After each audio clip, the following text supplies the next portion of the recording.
Halo, selamat malam pemirsa. Salam jumpa. Kita berjumpa lagi di acara Sudut Pandang bersama saya Imam Asyari. Pemirsa, 22 April diperingati sebagai Hari Bumi Internasional atau Earth Day dengan tujuan untuk menumbuhkan kesadaran masyarakat tentang pentingnya untuk menjaga lingkungan. Namun ternyata faktanya aktivitas yang dilakukan oleh manusia dari zaman ke zaman kemudian memberikan efek penurunan terhadap kondisi bumi. Di Indonesia saja beberapa tahun terakhir bumi pertiwi tidak pernah absen dari rasa prihatin bencana alam yang terjadi di sejumlah wilayah, banyak kemudian yang disebabkan oleh kerusakan lingkungan di wilayah tersebut. Selain itu juga sampah yang semakin meningkat dan tidak adanya pengelolaan yang tepat membuat permasalahan lingkungan semakin karut-marut.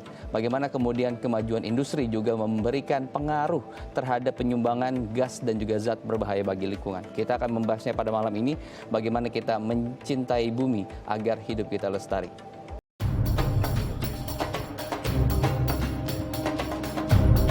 (22 April diperingati sebagai Hari Bumi Internasional.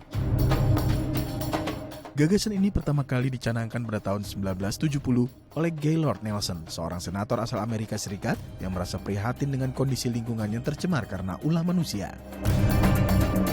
Salah satu permasalahan yang turut memberi andil besar bagi pencemaran lingkungan adalah sampah. Sampah plastik merupakan produksi sampah terbanyak di antara jenis sampah lainnya. Pada tahun 2019, menurut riset BBC, jumlah sampah plastik yang ada di dunia mencapai angka 300 juta ton dalam 1 tahun. Dan pada tahun 2040, diprediksi meningkat hingga 710 juta ton. Permasalahan lain yang ditimbulkan adalah sampah plastik dalam bentuk kantong yang membutuhkan waktu 10 hingga 1000 tahun untuk dapat terurai. Indonesia sendiri menyumbang 175 ton sampah setiap harinya dan berada di urutan kedua sebagai penyumbang sampah plastik ke lautan. Lalu bagaimana langkah nyata yang harus dilakukan untuk menanggulangi masalah ini? Ya, untuk membahas tema kita malam hari ini tentang cinta bumi untuk hidup lebih baik, ada sejumlah narasumber yang akan saya sapa satu persatu. Yang pertama ada Mas Abdul Ghaffar selaku staf khusus dari isu urban dan juga iklim Walhi Nasional. Selamat bergabung Mas Abdul. Selamat malam. Baik. Kemudian yang kedua ada Bapak Nofrizal Tahar selaku Direktur Pengelola Sampah Kementerian Lingkungan Hidup dan Kehutanan. Selamat bergabung Pak Nofrizal.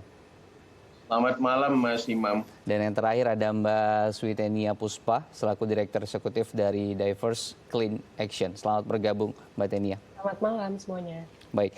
Saya akan ke Pak Abdul Ghaffar terlebih dahulu. Mas Abdul, kita merayakan kemudian Hari Bumi begitu ya, sejak 1970.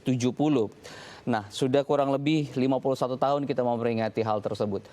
Apakah kemudian sudah ada perubahan signifikan dari kesadaran masyarakat gitu, maupun industri dan juga pemerintah begitu ya, tentang permasalahan lingkungan yang saat ini terjadi, Mas Abdul?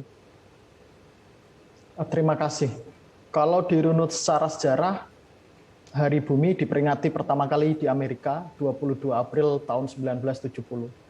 Nah, sebetulnya kemunculan peringatan Hari Bumi tersebut merupakan salah satu bentuk kesadaran masyarakat terkait dampak yang dirasakan akibat mulai terjadi kerusakan lingkungan. Khususnya di tahun 70-an ada pencemaran oleh deterjen, terus penggunaan pupuk kimia secara berlebihan.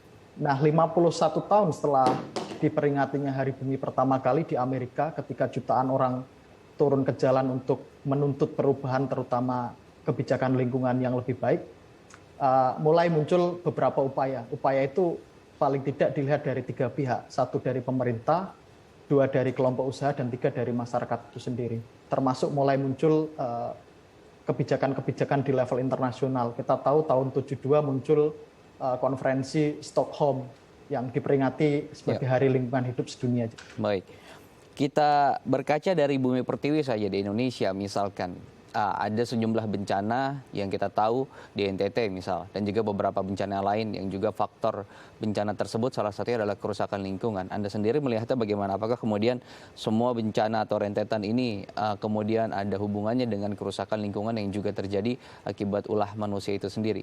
Mas Abdul Ghaffar. Ya, di awal tahun 2021 Indonesia ditimpa oleh berbagai bencana ya. Salah satunya di Kalimantan Selatan ada banjir yang sangat parah hampir seluruh provinsi.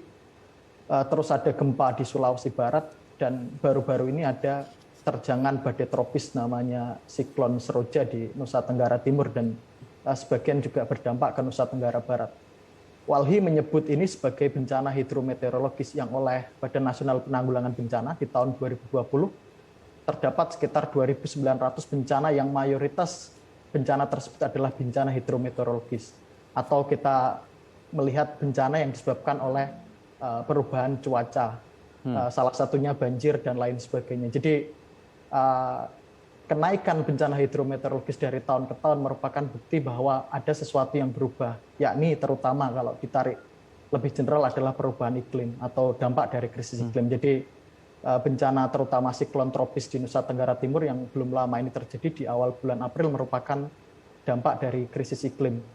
Jarang sekali kan Indonesia mengalami siklon badai tropis. Jadi ini salah satu tanda bahaya untuk kita agar lebih serius lagi, khususnya untuk menahan laju kenaikan permukaan dunia secara rata-rata sesuai dengan mandat Paris Agreement. Baik. Jadi kemudian ada korelasi dari semua peristiwa yang saat ini terjadi dengan perubahan iklim, di mana kemudian perubahan itu terjadi akibat kerusakan lingkungan yang itu semua mungkin dilakukan oleh kita tanpa kita sadari bersama, begitu ya. Saya akan ke Pak Nofrizal. Pak Nofrizal, kita tahu kan sebetulnya permasalahan lingkungan ini cukup besar begitu ya Pak ya. Kalau dari kementerian sendiri, KLHK melihatnya seperti apa? Apakah dibagi begitu ya zona mana saja kemudian yang akan dibenahkan? Apakah kemudian kerusakan lingkungan akibat industri ataupun kerusakan lingkungan akibat sampah gitu? Mana kemudian yang saat ini menjadi fokus oleh pemerintah? Baik, terima kasih Mas Imam. Saya pikir begini, ya persoalan ini kan tidak terlepas juga dari seperti yang disampaikan oleh Mas Abdul Ghaffar tadi ya. Kalau kita lihat sejarah, ini tidak terlepas juga dari ideologi-ideologi pertumbuhan yang selama ini ada. Jadi kalau kita ketahui juga, makanya muncul ada konferensi Stockholm dan sebagainya, itu koreksi terhadap konsep pertumbuhan itu. Di mana seperti kita ketahui ada teori limit to growth itu kan. Jadi growth itu ada batasnya. Kalau growth itu batasnya dilampaui, memang akan menjadi persoalan-persoalan berikutnya. Jadi saya pikir apa yang ada sekarang, munculnya konsep sustainable development, kemudian juga sekarang juga ada SDGs, kemudian juga isu-isu perubahan iklim, itu merupakan sebenarnya respon terhadap ideologi pertumbuhan itu. Di mana memang kita harus tumbuh, tapi lingkungan juga harus bisa dikendalikan gitu kan, dengan baik, dan juga sosialnya. Makanya muncul ideologi tersebut. Oke, baik. Perihal kalau di Indonesia kan kita tahu menjadi negara terbesar kedua, kemudian menyumbangkan sampah ke lautan. Dan itu pun akibat ulah manusia itu sendiri, begitu ya, dengan mereka membuang di pinggir sungai, terus kemudian terbawa sampai ke laut dan kemudian mencemari. Bagaimana Pak Nofrizal sendiri melihatnya? Apakah kemudian ada perubahan dari peraturan ataupun fundamental begitu? Kita pemerintah melakukan berbagai hal sebenarnya terkait dengan itu. Pertama sih Presiden sendiri sudah punya komitmen bahwa kita ingin mengurangi 70% sampah plastik laut pada tahun 2025. Dan ini juga ditindaklanjuti dalam bentuk peraturan Presiden nomor 83 tahun 2018. Sehingga kita juga secara struktural itu melakukan upaya-upaya yang melibatkan berbagai stakeholder, kementerian lain, dan juga berbagai baik produsen maupun juga masyarakat. Kemudian juga berbagai regulasi-regulasi lainnya, seperti misalnya kita juga sudah menyiapkan Jaksranas ya, sehingga kita punya target 2025 pengolahan sampah bisa 100%. Kemudian kita juga sebenarnya melakukan riset tersendiri juga di bawah Perpres 83 itu, terutama teman-teman LIPI yang di depan. Jadi kita punya basis data, berbeda memang dengan apa yang disampaikan oleh Jena Jambek, tapi kita sudah punya basis data sendiri untuk nasionalnya, baseline-nya.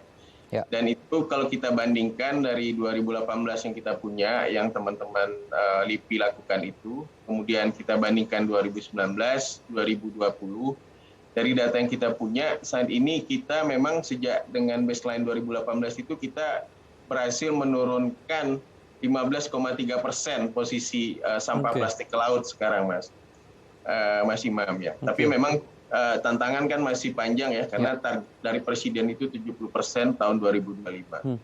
Oke, kita harus jeda dulu. Jangan kemana-mana pemirsa, tetap bersama kami di Sudut Pandang.